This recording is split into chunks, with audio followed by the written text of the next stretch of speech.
Bonjour à tous, j'espère que vous allez bien. On va parler aujourd'hui de votre rapport aux écrans et de la place que vous leur donnez dans votre quotidien jusqu'à en être addict pour beaucoup d'entre vous. Alors j'ai déjà fait des podcasts sur le sujet, mais depuis j'ai eu des retours de personnes qui me disaient oui mais tu parles d'addiction aux réseaux sociaux, mais moi je ne vais pas sur Instagram ou sur Twitter, etc. Et c'est vrai que je parle beaucoup des réseaux sociaux parce que c'est là que les addictions sont les plus virulentes, je dirais. Mais il n'y a pas que ça, et c'est ça le problème. Moi, quand je parle d'addiction aux écrans, je ne parle pas que des réseaux sociaux. Je parle aussi de la télévision, des vidéos YouTube, des podcasts aussi, des jeux vidéo ou des jeux sur le téléphone.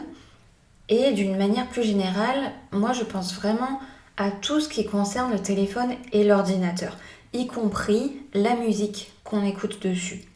Et pourtant, ceux qui me connaissent savent à quel point je suis une grande fervente de musique, mais l'utilisation systématique du téléphone et de l'ordinateur pour l'écouter, ça me pose problème.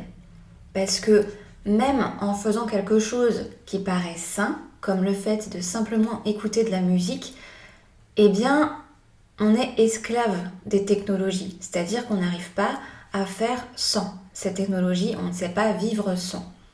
Et non, c'est pas sain de ne pas savoir vivre sans votre téléphone ou sans votre ordinateur.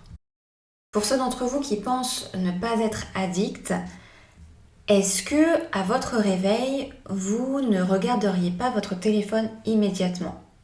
Et sinon, quand vous prenez votre café le matin, quand vous êtes aussi dans les transports en commun ou pendant vos pauses au travail. Donc est-ce que vous sortez votre téléphone dans ces moments-là ? Est-ce que aussi vous vous endormez avec votre téléphone à côté de votre oreiller ou sur votre table de nuit ? Et enfin, est-ce que pendant vos repas, vous regardez l'écran ? Et si oui, est-ce que ça vous paraît envisageable à partir de ce soir de ne plus du tout allumer votre téléphone en dehors des appels urgents ? Et donc de manger sans écran devant vous, de vous endormir sans le téléphone allumé, etc. Si c'est compliqué pour vous d'envisager ça, alors si vous êtes addict aux écrans et vous risquez d'en souffrir, si ça n'est pas déjà le cas. Si vous avez répondu non à ces questions, alors bravo, vous n'êtes pas addict et je vous souhaite de préserver ces bonnes habitudes qui sont très rares de nos jours. Et ça nous amène donc à cette grande question qui est pourquoi on est addict aux écrans alors qu'on est en bien meilleure santé sans eux. Et d'ailleurs, beaucoup d'entre vous le ressentent très bien. Pourquoi on y va quand même ? Pourquoi j'ai envie de prendre mon téléphone dès que j'ai quelques secondes de libre ? Il faut savoir que dans les technologies, tout est pensé pour vous maintenir devant l'écran le plus longtemps possible. Les réseaux sociaux, les publicités, les vidéos, etc. sont là pour stimuler la dopamine qui est l'hormone du plaisir immédiat. L'objectif des marketeurs, c'est de faire en sorte que vous ayez le réflexe inconscient de revenir sur votre écran le plus possible. Donc, on vient utiliser votre attention pour faire de l'argent. Et d'ailleurs, ça a un nom, ça s'appelle l'économie de la captation. Donc, une personne qui est addicte va chercher à assouvir tous les jours son besoin en dopamine qui grandit en général de plus en plus et elle va vivre en fonction de ce besoin de plaisir immédiat. Quand on est addict, on est esclave en quelque sorte du plaisir immédiat.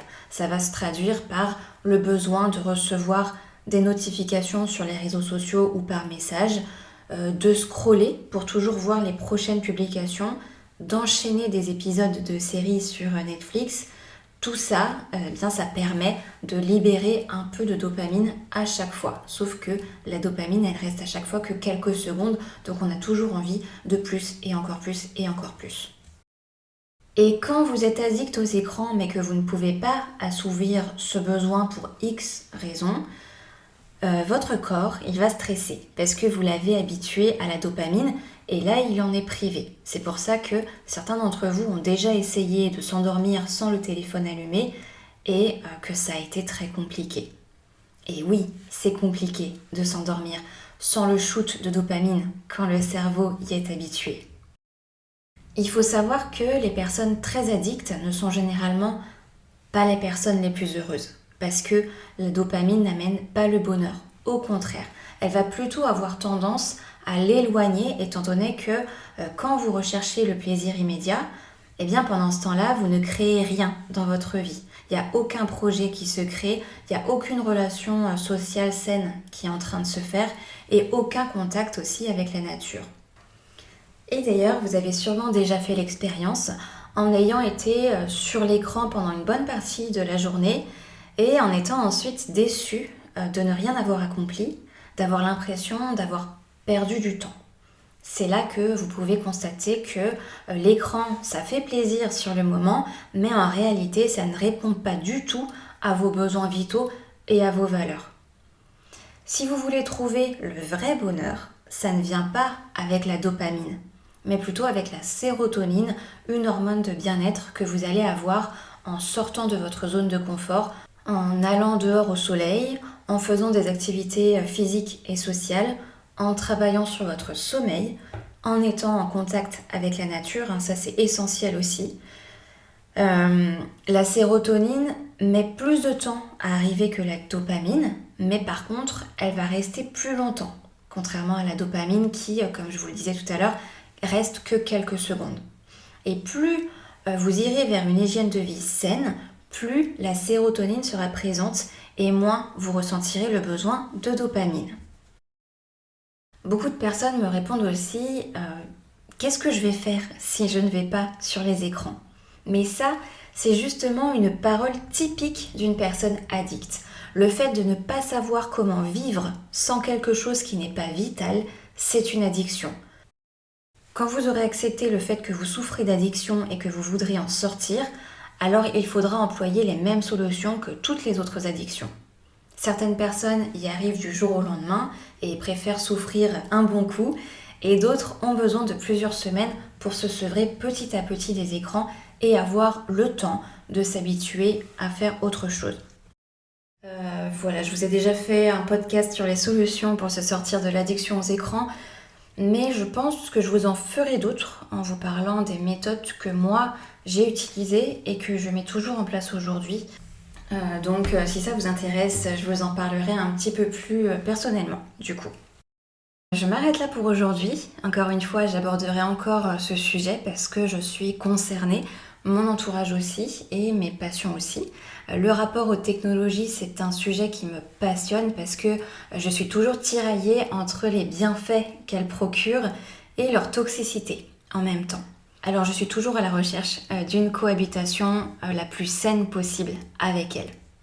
Et je conclurai d'ailleurs sur le fait que le problème, ça n'est pas réellement les écrans en réalité, mais plutôt notre manière de les utiliser et nos motivations pour le faire.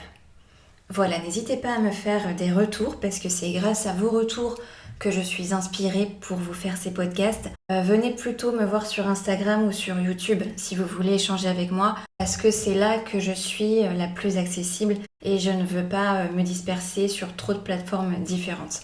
Donc voilà, merci à vous de m'avoir écouté jusqu'au bout. Je vous dis à très bientôt dans le prochain podcast.